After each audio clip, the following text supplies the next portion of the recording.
금지된 오후. 1. 금지된 오후의 붉은 노을. 늦은 오후 민준의 오피스텔 창문으로 도시를 집어삼키는 듯한 노을빛이 길게 드리워졌다. 깔끔하고 모던한 공간, 잔잔한 재즈 음악이 흐르는 소파에 지우와 민준이 마주 앉아 와인 잔을 들고 있었다. 지우는 와인 잔을 천천히 돌리며 생각했다. 이곳은 일상과 단절된, 오직 자신들의 공허함만이 허용된 무균실 같았다. 이 와인, 향이 정말 좋네요. 지우가 건조하게 물었다. 민주는 미소 지었지만 그의 눈빛은 불안했다. 특별한 날 마시려고 아껴뒀는데 오늘이 그날 같네요. 특별한 날. 그 말에 지우는 씁쓸하게 웃었다. 그들에게 특별함이란 늘 비밀이라는 죄책감을 동반했다. 민주는 조심스럽게 지우의 손등을 만졌다. 지우는 잠시 망설였지만 손을 빼지 않았다. 그녀는 창밖으로 눈을 돌렸다. 도시의 불빛이 하나둘 켜지기 시작했다. 해가 지네요. 벌써 집에 갈 시간이에요. 지우의 말에 민준의 얼굴이 급해졌다. 조금만 더 있다가요, 지우 씨. 당신 요즘 많이 힘들어하는 거 알아요. 남편분과는 여전히 소원한가요? 지우는 깊은 한숨을 쉬었다. 서로 없는 사람처럼 살아요. 식탁에 마주 앉아도 투명인간이 된 기분이죠. 그녀는 공허함이 무서워서 민준을 만난다는 사실을 숨기지 않았다. 나도 그래요. 집으로 돌아가면 숨이 막혀요. 당신을 만나는 이 짧은 시간이 나에게는 산소 같아. 민준이 지우의 얼굴에 손을 가져갔다. 내가 당신의 공허함을 채워줄 수 있을까요? 우리는 서로의 불행을 공유하는 것뿐이에요, 민준 씨. 이건 사랑이 아니에요. 그냥 도피처죠. 지우의 목소리는 슬펐다. 하지만 민준은 고개를 저었다. 아니, 지우 씨. 나는 진심이에요. 지우는 눈을 뜨고 그를 응시했다. 눈가에 맺힌 눈물이 노을빛에 반짝였다. 그 진심 때문에 우리가 더 깊은 수렁에 빠지는 거예요. 나 이제 가야 해요. 너무 늦으면 안 돼요. 지우가 일어서자 민준이 그녀의 팔을 붙잡았다. 가지 마요. 당신이 나가면 나는 다시 혼자가 돼요. 지우는 그의 손을 뿌리쳤다. 슬프지만 단호했다. 우리는 원래 혼자였어요. 그리고 돌아가야 할 곳이 있어요. 지우는 망설임 없이 현관으로 걸어나갔다.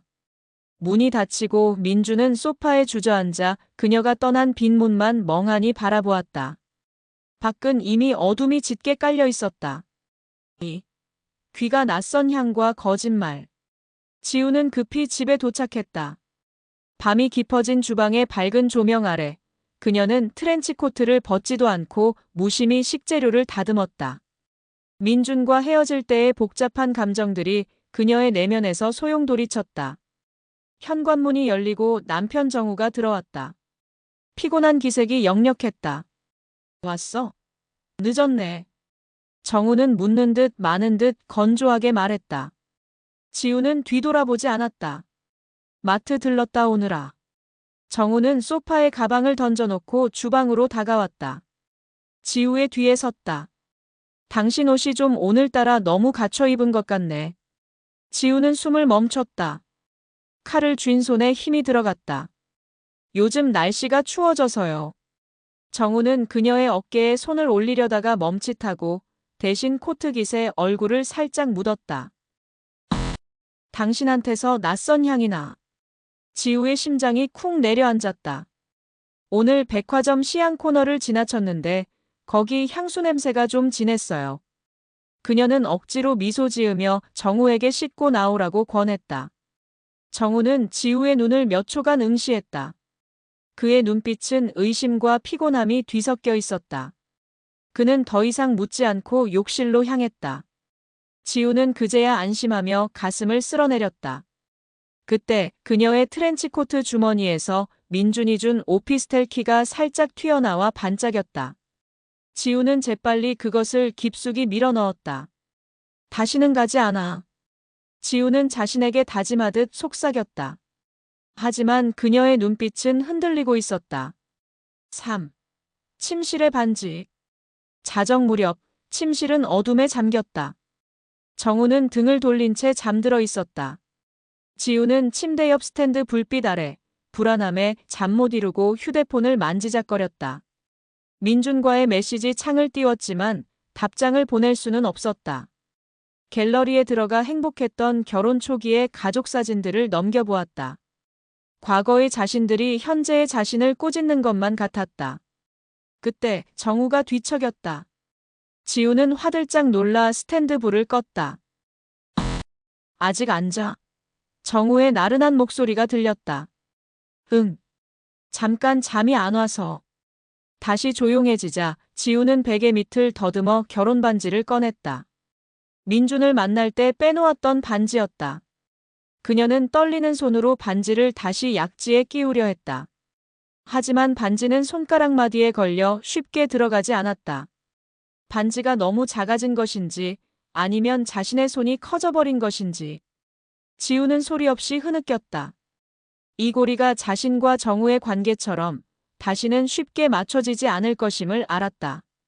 반지를 끼우지 못한 채 다시 베개 밑에 숨긴 지우는 남편에게 등을 돌린 채 이불을 머리 끝까지 덮어 썼다. 어둠 속에서 억눌린 울음소리만 희미하게 들려왔다. 충돌하는 두 세계. 다음 날 오후 지우 혼자 남은 집. 그녀는 노트북 앞에 앉아 민준에게서 온 메시지를 확인했다. 사진 한 장. 어제 오피스텔에 두고 온 지우의 귀걸이였다. 정우가 결혼기념일에 사준 바로 그 귀걸이. 민준 당신이 이걸 급히 놓고 갔어요. 보고 싶어요. 오늘 저녁 잠깐이라도 볼 수 있을까요? 지우는 죄책감과 갈망 사이에서 혼란스러웠다. 그때 집 전화벨이 울렸다. 학교 담임 선생님이었다. 아들 지훈이가 체육 시간에 넘어져 다쳤다는 소식. 지우는 충격과 죄책감에 휩싸였다. 이것이 혹시 자신의 불륜에 대한 벌인가? 그녀는 급히 겉옷을 챙겨 현관으로 달려갔다. 신발을 신으려다 주방 옆 액자에 시선이 멈췄다. 세 가족이 환하게 웃고 있는 사진. 그녀의 눈빛은 아들을 걱정하는 엄마, 귀걸이를 숨기고 싶은 여자, 그리고 행복했던 과거 사이에서 격렬하게 요동쳤다. 민준에게 문자를 보냈다. 지우 오늘은 안 될 것 같아요. 지훈이가 다쳐서 병원에 가야 해요. 답장을 보내자마자 지우는 휴대폰을 가방 깊숙이 던져 넣었다. 위험한 물건을 치우듯이. 그녀는 아이를 향한 걱정과 함께 금지된 덫에서 잠시 벗어났다는 안도감을 안고 급히 집을 나섰다. 가족의 궤도로. 저녁 종합병원 응급실 앞 복도. 지훈은 무릎에 밴드를 붙인 아들 지훈이를 안심시키고 있었다. 지훈이는 괜찮다고 했지만 지훈은 놀란 가슴을 쓸어내릴 수 없었다. 그때 정우가 복도를 뛰어왔다. 그는 넥타이가 풀린 채 걱정 가득한 얼굴이었다. 왜 나한테 연락을 안 했어? 정우는 지우를 질책했다. 아이가 다쳤는데? 지우는 아무 말도 할 수 없었다. 민준에게 문자를 보내느라 정작 남편에게는 연락할 생각조차 못했던 것이다. 세 가족이 복도를 걸어 나갔다. 정우는 지훈이의 손을 잡고 앞서 걸었고 지우는 조금 떨어져 그들의 뒷모습을 따라갔다. 그 모습은 완벽한 가족의 모습이었지만 지우에게는 자신이 속하지 않은 가짜 현실처럼 느껴졌다. 지우는 걸음을 멈추고 가방에서 휴대폰을 꺼냈다. 민준에게서 메시지가 와 있었다. 알겠습니다. 지훈이 빨리 쾌차하길 바랍니다. 하지만 잊지 마요. 난 당신이 돌아오길 기다릴 거예요. 지우는 비장한 표정으로 민준의 연락처와 모든 대화 기록을 삭제했다. 이별의 고통을 감수하고 이 가족이라는 궤도로 돌아오겠다는 결심이었다. 그녀는 정우와 지훈에게 다가갔다. 정우에게는 들리지 않게 아주 작게 속삭였다. 오늘부터 다시 당신 곁에 있을게요. 정우는 듣지 못했다. 지우는 그의 팔 대신 아들 지훈의 작은 손을 꼭 잡았다. 지우의 얼굴에는 이제 절망감과 안도감이 교차했다. 그녀는 자신의 영혼을 민준의 오피스텔에 두고 온 채 텅 빈 껍데기만으로 이 가족의 틀 안으로 걸어 들어갔다. 하루 뒤 민준의 오피스텔. 민준은 와인잔을 들고 텅 빈 창밖을 바라보고 있었다. 그의 주머니에는 지우가 두고 간 귀걸이 한 짝이 들어 있었다. 그녀에게서 연락은 오지 않았다. 민준은 씁쓸하게 웃으며 귀걸이를 주머니에 깊숙이 넣었다. 그의 눈빛은 지우의 다짐에도 불구하고 그녀의 돌아옴을 포기하지 않은 듯 보였다.